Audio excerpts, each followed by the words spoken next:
सुक्खू सरकार के तीसरे बजट में भी इलेक्शन गारंटीज पूरी न होती दिखने पर विरोधियों ने कसे तंज।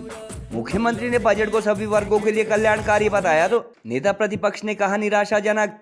सीएम सुक्खू ने अपने तीसरे बजट में दूध के दाम बढ़ाने के साथ साथ स्थानीय निकाय व पंचायत प्रतिनिधियों के मानदेय में भी की बढ़ोतरी। पूर्व मंत्री सुधीर शर्मा ने इस बजट को भी चरणबद्ध बताकर कसे तंज। हिमाचल की कांग्रेस व सुक्खू सरकार के तीसरे बजट को जहां खुद सीएम व उनके मंत्रियों ने सभी वर्गों के लिए कल्याणकारी बताया, वहीं भाजपा व विपक्ष ने इसे निराशाजनक करार दिया।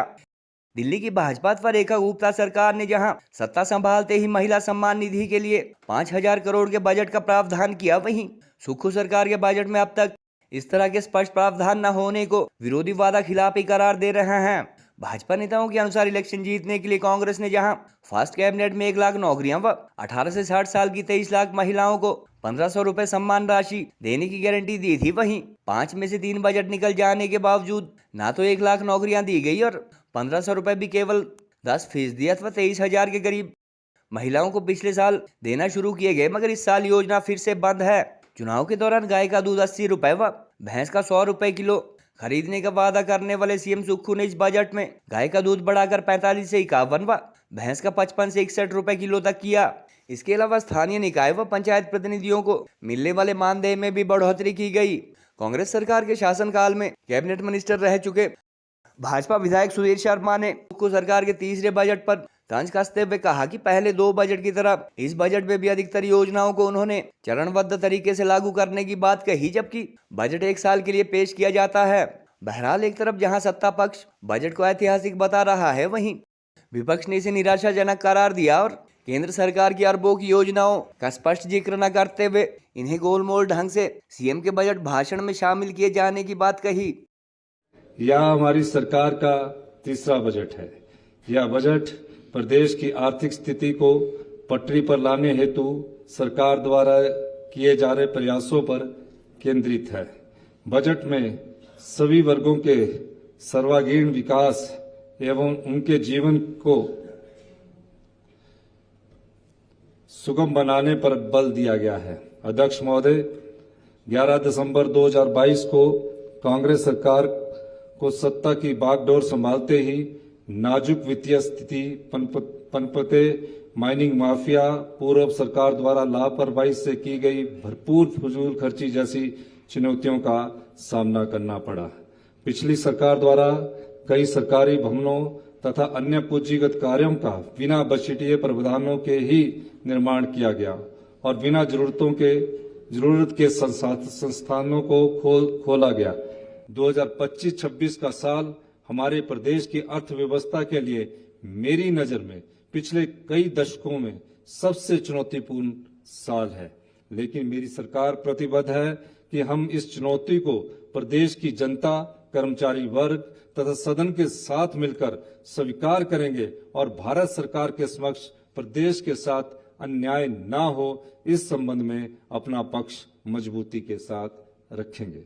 राज्य के अपने राजस्व और कुल खर्चे की दर जो कि वर्ष 2022-23 में 24.99% थी, वर्ष 2023-24 में बढ़कर 27.54% हो गई है। जब वर्तमान सरकार सत्ता में आई तो 31 मार्च 2023 को पिछली सरकार से 76,185 करोड़ रुपए के ऋण विरासत में मिले, जिसका भुगतान और ब्याज की वापसी हमारी सरकार को करनी पड़ रही है।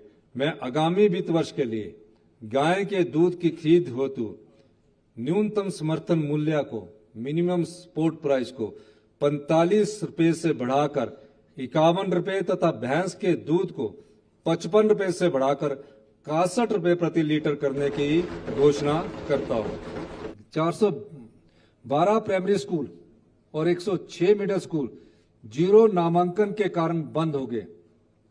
हमने इस चुनौती को स्वीकार किया और शिक्षा के क्षेत्र की आधारभूत आवश्यकता को समझते हुए शिक्षा संस्थानों का युक्तिकरण किया। जब सच्चाई नहीं होती है, आदमी सच्चाई से हट करके बोलता है, सत्य नहीं बोलता है, तो अंतरात्मा विचलित होती है और अंतरात्मा विचलित होती है तो आदमी थोड़ा नर्वस भी होता है। नर्वस होने के साथ साथ में ऐसी स्थिति हो जाती है कि वो नॉर्मल परिस्थिति में, सामान्य परिस्थिति में रह नहीं पाता है। और उसी तरह का परिदृश्य आज देखने को मिला। जब वो सत्य नहीं बोल रहे थे, अंतरात्मा उनको कचोट रही थी, और जिसके कारण आपने देखा होगा कि एक बार नहीं अनेकों बार मुख्यमंत्री महोदय जी को पानी पीना पड़ा। जो भी आंकड़े यहां पर बताए गए डेवलपमेंट के लिए, पीडब्ल्यूडी के, वो पैसा सीआरएफ का पैसा है, केंद्र का पैसा है, वो पैसा नाबार्ड का पैसा है, वो पैसा प्रधानमंत्री ग्राम सड़क योजना का पैसा है, वो पैसा वर्ल्ड बैंक का पैसा है। उनमें से योजनाओं का नाम निकालकर किस हेड का पैसा आ रहा है, सेंट्रल गवर्नमेंट का आ रहा है, स्टेट गवर्नमेंट का, इसका जिक्र नहीं किया। और कन्वेंशन सेंटर पर खर्च करने की बातें करी। क्या वो स्टेट गवर्नमेंट का पैसा? इस बात को स्पष्ट करने की आवश्यकता थी। वो पैसा भी एडीबी का, जो हमारा 2500 करोड़ रुपए का प्रोजेक्ट भारतीय जनता पार्टी की सरकार के दौरान जो स्वीकृत हुआ था, उसी प्रोजेक्ट के अंतर्गत वो टूरिज्म के पैसे का वो जिक्र कर रहे हैं, लेकिन स्टेट गवर्नमेंट का पैसे की स्थिति है नहीं। हम देख रहे हैं कि जो विकास कार्य पर खर्च होना पैसा है, वो अभी तक का न्यूनतम पैसा है। मात्र 24 1 रुपए में से 24 पैसे जो है वो विकास कार्य पर खर्च होंगे।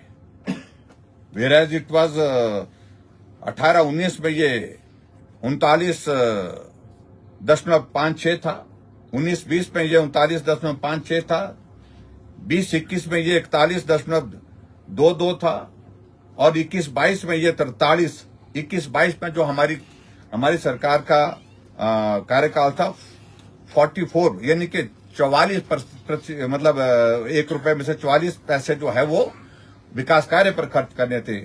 राजीव गांधी स्टार्टअप योजना के लिए 2.91 मतलब 2.91, और कुल बजट जो है वो 37.7 करोड़ रुपए का, और 37.7 करोड़ रुपए का बजट जो है मुख्यमंत्री की जो अपनी फ्लैगशिप योजना है उस पर खर्च करने की बात कर रहे हैं। और मैं इस बात को दावे के साथ कह सकता हूं, जितना पैसा ये इनके लिए बजट में रखे, इससे ज्यादा पैसा अभी तक ये प्रचार प्रसार में उन योजनाओं पर खर्च कर चुके हैं।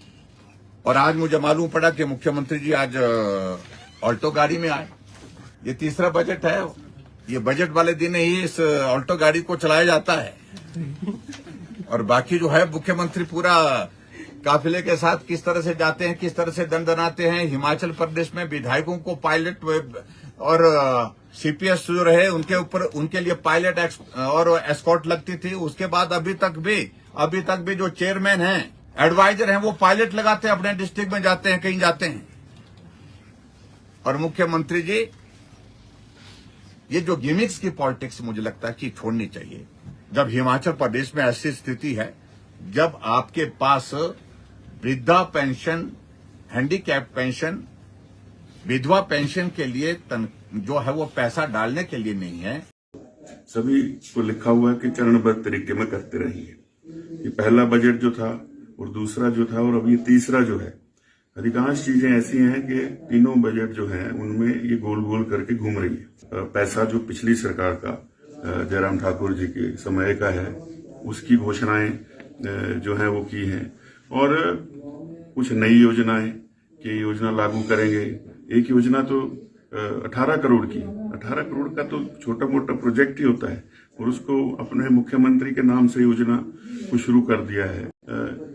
जिस तरह से हर वर्ग को कुछ न कुछ छोटा छोटा वो कह दिया गया है। अभी लोगों को आप देख रहे हैं, बहुत जगह कईयों को तनख्वाहें नहीं पड़ रही थी, पेंशनें नहीं मिल रही हैं, नया कोई रोजगार नहीं है।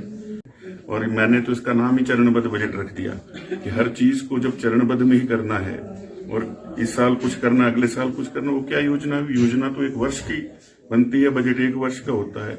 बजट जो है वो लगातार आप इकट्ठा ही पहले ही बजट 5 वर्ष का कर देते हैं। अगर इस तरह से प्रदेश की जनता को ठगना था, मुझे लगता है कि ये बिल्कुल निराशाजनक बजट है।